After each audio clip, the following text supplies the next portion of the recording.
My name is Dawn Black, and for the first time in years, I finally felt peace.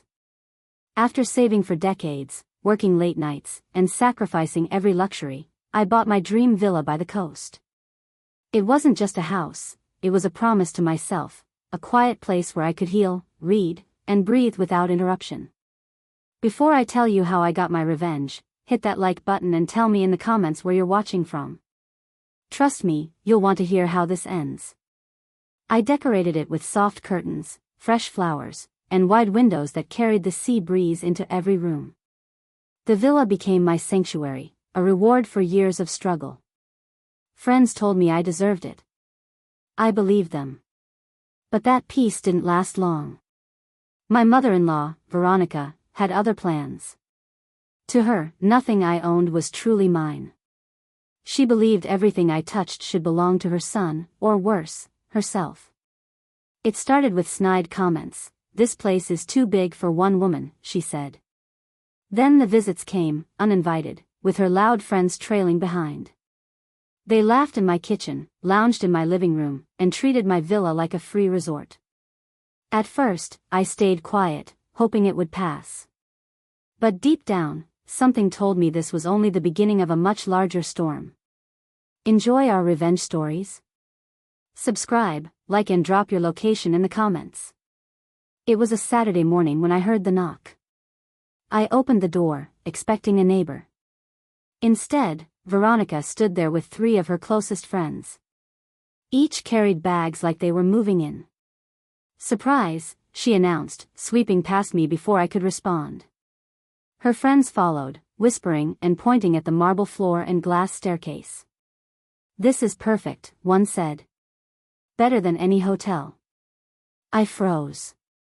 My chest tightened. I wanted to scream, but words failed me. I watched as Veronica opened my refrigerator, took out juice, and poured glasses for everyone like she owned the place. "Make sure the guest rooms are ready, Dawn," she ordered. "We'll stay for the week." Her voice was sharp, dismissive, as if I were staff. My hands shook. I thought about my quiet mornings, my books by the window, the peace I had built. Now, strangers trampled through my sanctuary, laughing, spreading crumbs across my floor.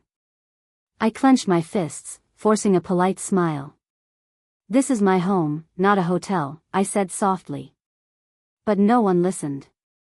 That day, as I stood in my own living room feeling like a stranger, frustration began to replace my shock. By the second day, the villa no longer felt like mine. Veronica's friends scattered their shoes in the hallway, their coats draped over my chairs. The sound of their laughter echoed through the rooms I once kept so quiet. I tried to reclaim small corners of peace, my balcony, my reading chair, but they followed me everywhere. "Dawn, bring us more towels," Veronica called from the poolside.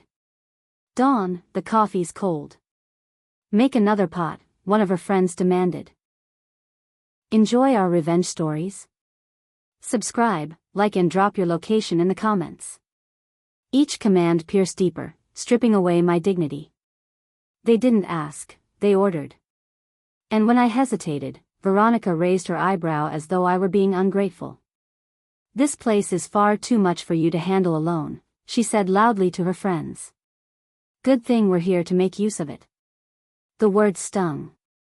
My villa, something I had dreamed about for decades, was being twisted into proof of my supposed inadequacy.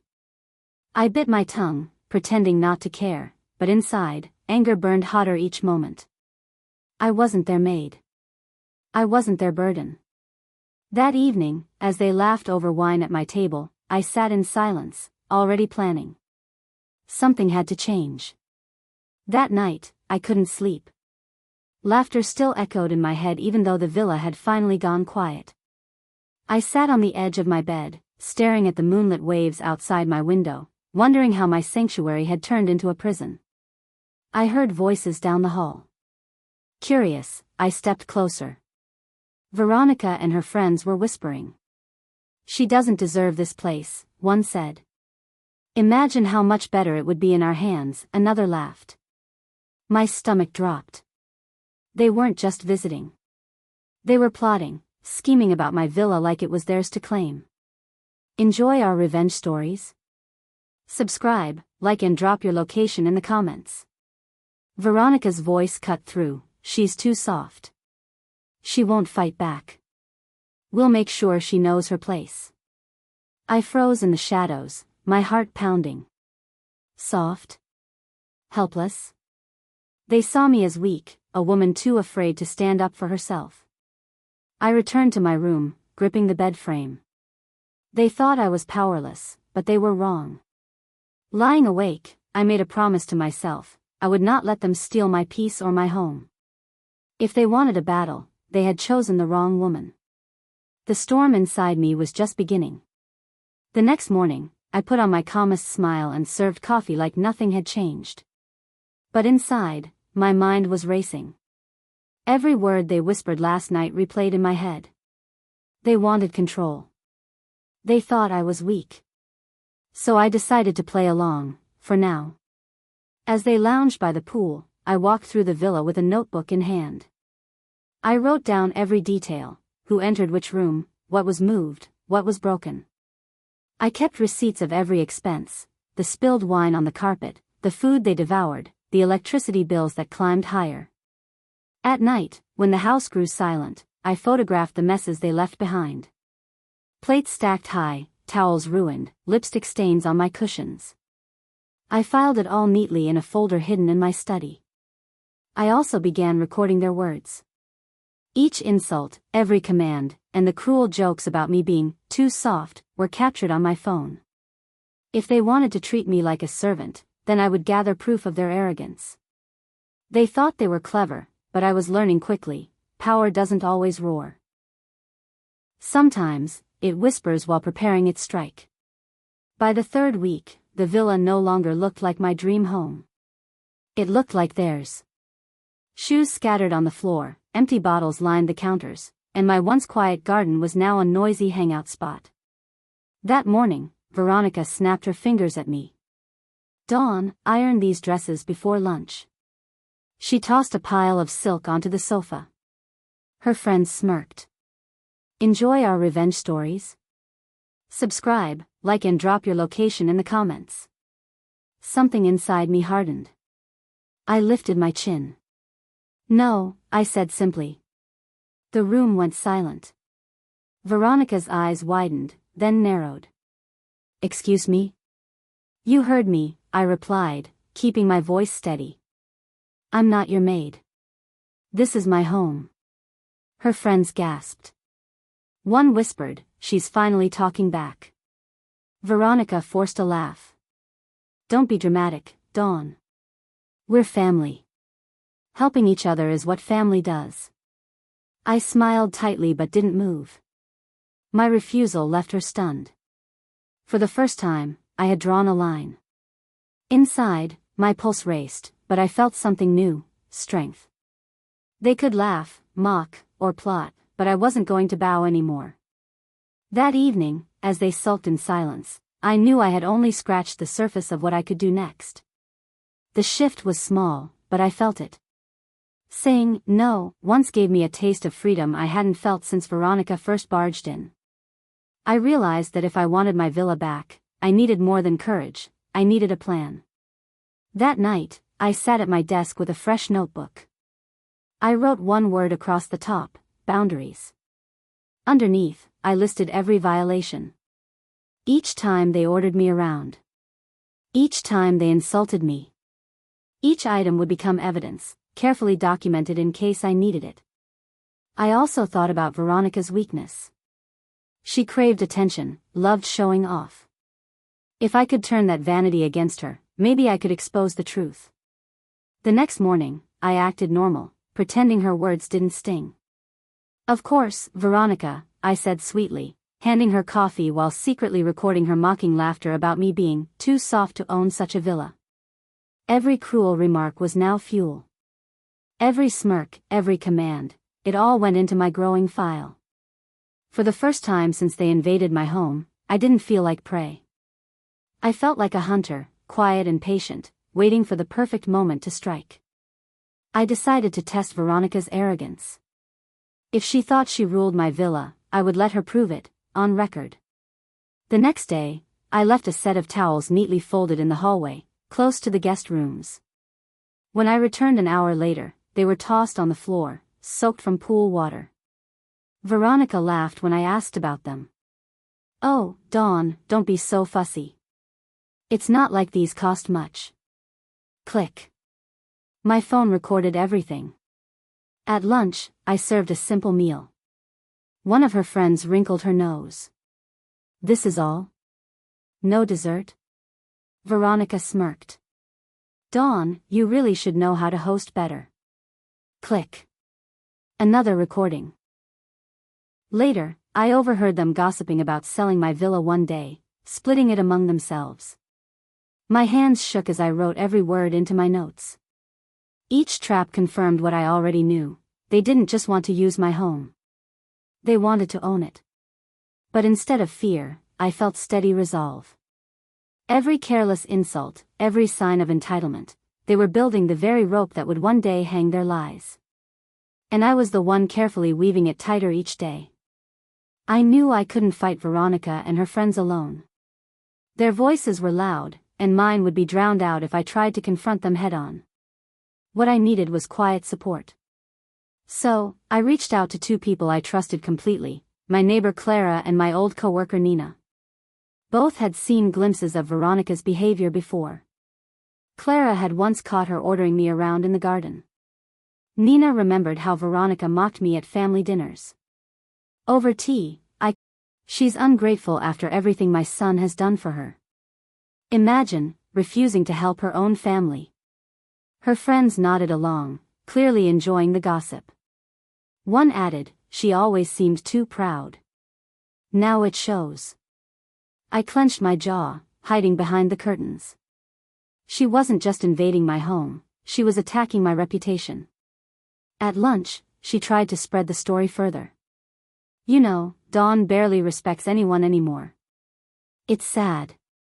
A woman alone should appreciate family support." I smiled calmly and said nothing. Outwardly, I let her spin her tale. Inwardly, I pressed record on my phone, capturing every lie she crafted. That night, I added the files to my folder. The recordings of her slander were now just as important as the photos and receipts. If she wanted to play games in public, I would be ready. Her own words would one day betray her more loudly than I ever could. I realized something important: Veronica thrived on image. She wanted to be seen as the generous matriarch, the woman who held everything together. But if I could make her reveal her cruelty in front of others, that image would shatter. So I began planting small seeds. When neighbors visited, I welcomed them warmly, offering tea on the porch where Veronica lounged. Then, I'd excuse myself at the right moment, leaving her with responsibility. It didn't take long. One afternoon, a neighbor praised the villa. Veronica smirked. "Well, Dawn can't really manage it. Without me, this place would fall apart." The neighbor's smile faded. I caught their confused glance and stored the moment away. Another time, I purposely left dishes in the sink when friends stopped by. Veronica snapped, "Dawn, do your job. This place looks awful." Click, recorded. But more importantly, witnessed. Each time, I said little.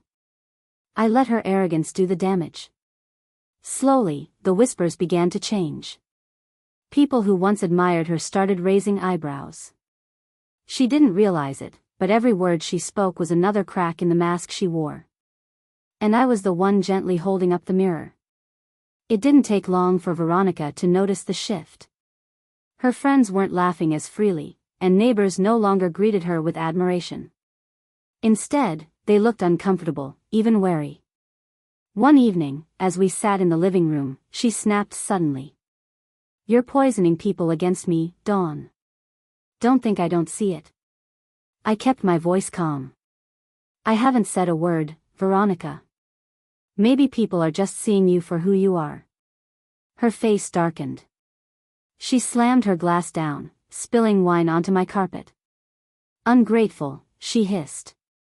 "This house wouldn't even exist if not for my son. You should remember that." Her friends shifted awkwardly. One muttered, "Veronica, maybe tone it down." For the first time, I saw doubt flicker across her face. Her control was slipping, and she knew it. Later that night, I heard her pacing, whispering on the phone. "We need to fix this. She can't win." But her panic only fueled me. I organized my files again, photos, recordings, receipts. Each piece of evidence felt heavier, sharper, like armor I was building around myself. She wanted war. Fine. But this time, I wasn't stepping onto the battlefield unprepared. Veronica's desperation finally took form. She invited nearly 30 people over for a Saturday tea gathering. She told me casually, "You should stay upstairs, Dawn. This isn't for you." But I knew what she was doing. She wanted an audience to embarrass me, to tear me down in front of her circle. So I came downstairs anyway, dressed simply but confidently. The room went silent when I walked in. Veronica forced a laugh. "Oh, everyone, here's Dawn, the woman who claims this house is hers. Can you believe it?" Her friends chuckled uneasily. One man whispered, "Didn't she buy it though?" I smiled softly. "Yes, I did. I have the deed, if anyone wants to see proof." The laughter faded. Veronica's eyes widened, fury flashing across her face. She tried to recover, waving her hand. "Don't mind her, she's confused." But the seed of doubt had already spread. Guests began whispering, glancing between us. Some avoided her gaze entirely. I didn't need to yell. I didn't need to fight. Her attempt at humiliation had backfired, and everyone saw her cruelty exposed under her own roof, or rather, my roof. And that was only the beginning. After that disastrous tea gathering, whispers followed Veronica everywhere. Her friends who once laughed at her jokes now gave short answers, exchanged glances, or left early. Some stopped visiting altogether. I noticed the change. Where she once held the room like a queen, now she struggled to keep control. Her eyes darted when conversations quieted. She knew people doubted her story, but she couldn't admit the truth. One afternoon, I overheard two women on the porch. "She really doesn't own the villa?" one asked. The other shook her head. "Dawn has the documents. Veronica's been bragging for nothing." The shame was eating her alive. When she stormed into the kitchen later, she slammed a glass down. "You think you've won, don't you?" she hissed. I stayed calm. "I don't need to win, Veronica. The truth speaks for itself." Her jaw tightened. For the first time, she had no snappy comeback. Silence filled the space between us, heavy and awkward. That silence was louder than any argument. She was losing her grip not only on her friends, but on the image she had built for herself. And she knew I could see it happening.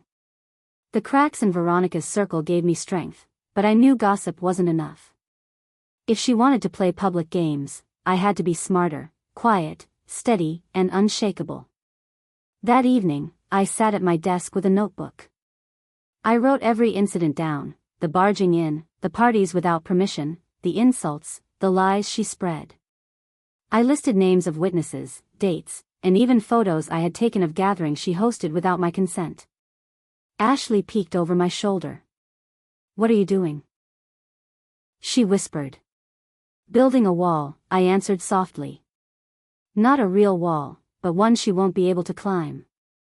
Ashley nodded, understanding instantly. I also began recording our conversations. Whenever Veronica tried to mock or belittle me, I let my phone capture her words. She didn't notice, too focused on her performance.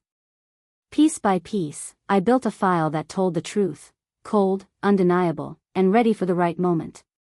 I didn't shout. I didn't argue. I only prepared.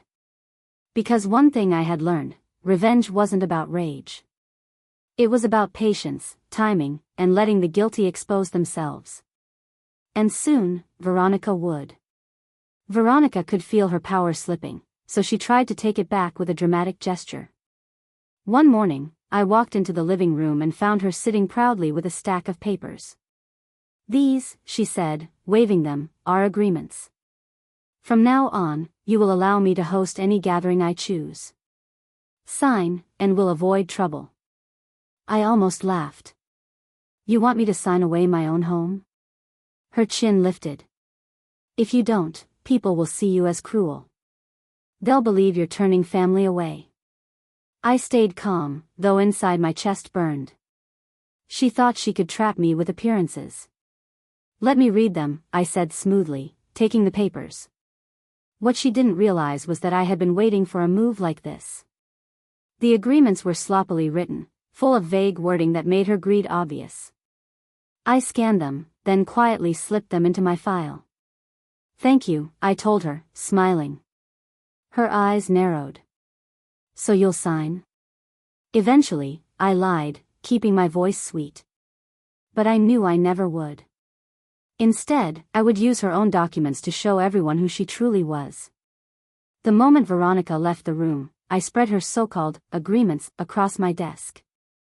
Each line was filled with arrogance, vague rules about family rights, unlimited access, and permission to host events at any time. It was laughable, but also useful. I took pictures of every page, saving them in both my phone and laptop. Then I placed the originals back exactly where she had left them. If she came looking, she wouldn't suspect a thing. Later, I contacted Nina, a lawyer friend I trusted. "Look these over," I asked. "Tell me if you see what I see." She chuckled after scanning the files. "Dawn, these aren't agreements. They're traps, and poorly written ones at that. If she ever tries to use them, it will only prove her intentions." Her words steadied me. Now, I wasn't just reacting, I was documenting, preparing, building. Ashley smiled when I explained. "You're not just defending yourself anymore. You're planning something bigger." She was right. Veronica thought she was clever, but every bold move she made only tightened the net around her. I didn't need to rush. I only needed to wait until the perfect stage was set. When gossip with her friends failed, Veronica turned to the neighbors. She strolled from house to house, carrying baskets of muffins and her sweetest smile.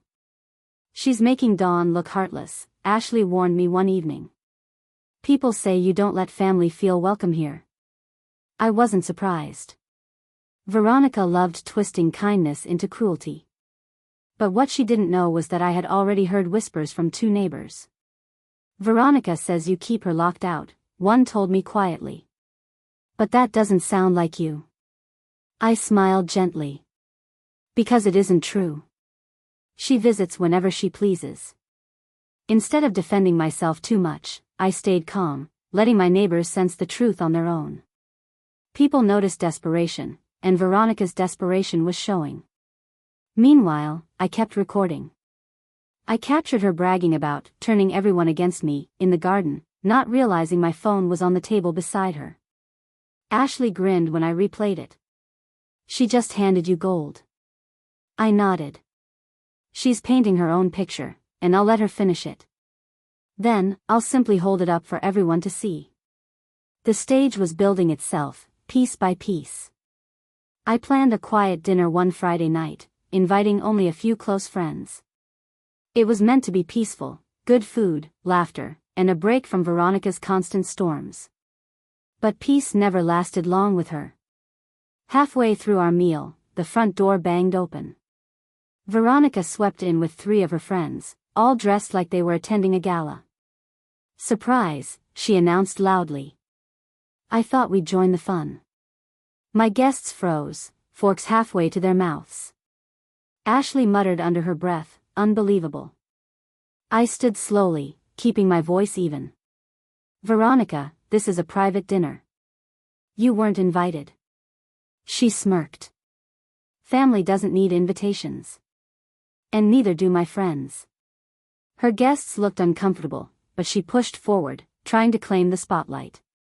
She poured herself wine, laughed too loudly, and mocked my decorations as plain.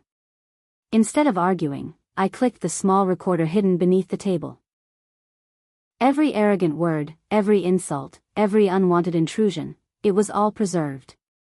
Later, after she finally stormed out, one of my friends whispered, "You handled that with grace. She embarrassed herself, not you." And I knew, this scene would become another powerful piece in my file. The next morning, I opened my notebook and stared at the growing file. Photos of gatherings, recordings of her insults, copies of her false agreements, and now the dinner intrusion. It was more than a collection, it was a story, one that revealed the truth about Veronica. Ashley leaned over my shoulder. "You've got enough to bury her." I shook my head. "Not bury, expose. I don't want revenge that destroys. I want justice that reveals." That afternoon, I called Nina, my lawyer friend.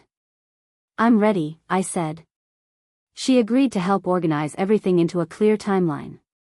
"If she pushes again, legally, socially, or publicly, you'll have evidence strong enough to silence her." The thought gave me peace. For months, I had felt trapped in my own home. Now, for the first time, I saw the way forward. I didn't need to scream, or fight, or beg people to believe me. All I needed to do was let Veronica keep being Veronica, and show everyone the truth when the moment came. And judging by her growing desperation, that moment was coming sooner than she thought. Veronica wasn't satisfied with whispers or small gatherings anymore. She wanted a spectacle. So, she planned a charity luncheon right in my villa's backyard, without asking me. I discovered it the morning of, when delivery trucks rolled up with tables, flowers, and catering trays. Workers bustled around while she stood at the center, directing them like a queen. "This is my event, Dawn," she said, chin high. "Important people are coming. Don't embarrass yourself by making a scene." Inside, my heart raced, but I kept my face calm. I nodded slowly, pulled out my phone, and began recording everything. By noon, dozens of guests filled the yard. Veronica made a dramatic speech, calling herself the heart and soul of the villa. She basked in applause, not knowing I had her on tape admitting it wasn't her home weeks earlier. I greeted the guests politely, but stayed quiet, letting Veronica believe she had won. Ashley whispered, "Why aren't you stopping this?" "Because she's giving me exactly what I need," I replied. And she was. This was her boldest lie yet, and soon, it would become her greatest downfall. The day after the charity luncheon, I invited a few trusted neighbors and friends for coffee at my kitchen table. Unlike Veronica's events, mine was small, warm, and honest. When everyone settled, I placed a folder on the table. "I need to show you something," I said quietly. Inside were photos of her gatherings, copies of her fake agreements, and short transcripts from the recordings. At first, the room was silent as people read. Then one woman gasped. "She really claimed this was her house?" "Yes," I answered. "And here's proof that it isn't." I slid across a certified copy of my deed. Whispers grew into firm nods. A man shook his head. "She's been lying to all of us." Ashley leaned in. "And Dawn has stayed patient through it all." I didn't smile. I let the document speak. Each page was clear, undeniable. By the time my guests left, I saw the shift in their faces. Doubt turned into certainty, sympathy turned into support. Veronica thought her lies made her untouchable. But now, truth had begun to ripple outward. And soon, those ripples would become waves too strong for her to withstand. It didn't take long for the truth to spread. By the next weekend, Veronica came storming into the villa, face red with fury. "You think you've ruined me," she spat. "People are whispering because of you." I stood in the living room, calm. "Not because of me, because of what you did." She waved her hand wildly. "Lies. You twisted everything." Just then, several neighbors arrived. I had invited them, knowing she would come to confront me. Veronica froze when she saw the small crowd forming behind me. "This is my home," she shouted desperately. "Mine." I pressed a button on my phone. Her own voice filled the room, recordings of her bragging, mocking, and admitting she wanted to take over. Gasps echoed. One neighbor shook her head. "Veronica, how could you?" Her eyes darted, searching for support, but none came. Ashley stepped forward. "We've all seen enough." Veronica's shoulders sagged, her power collapsing with every second of silence. For the first time, she couldn't talk her way out. And for the first time, I felt the heavy weight of her control finally lifting from my home. After the confrontation, Veronica avoided the villa for days. Her friends stopped calling, her neighbors kept their distance, and her influence dissolved like smoke. But I wasn't done yet. I gathered all my evidence, the photos, recordings, and documents, and sent them neatly to the community board. I wanted no whispers left, only truth. Their response was clear: "This is your property, Dawn. She has no claim." When the letter arrived, stamped and official, I placed it in a frame on the entryway table. Anyone who stepped inside could see it. Ashley grinned. "That's better than any argument." The next time Veronica tried to visit, she stopped at the door. Her eyes caught the framed letter, and she froze. For once, she said nothing. She turned and walked away, her head bowed. I didn't feel cruel or vengeful, only free. This was never about destroying her. It was about reclaiming my boundaries, my peace, and my home. The villa was mine again, not just in name, but in spirit. And as I watched the sunlight spill across the living room floor, I knew one thing for certain: no one would ever barge into my life like that again. If this story moved you, don't forget to like the video, subscribe for more powerful narratives, and share your thoughts in the comments. We'd love to hear what part hit you the hardest. Thanks for watching.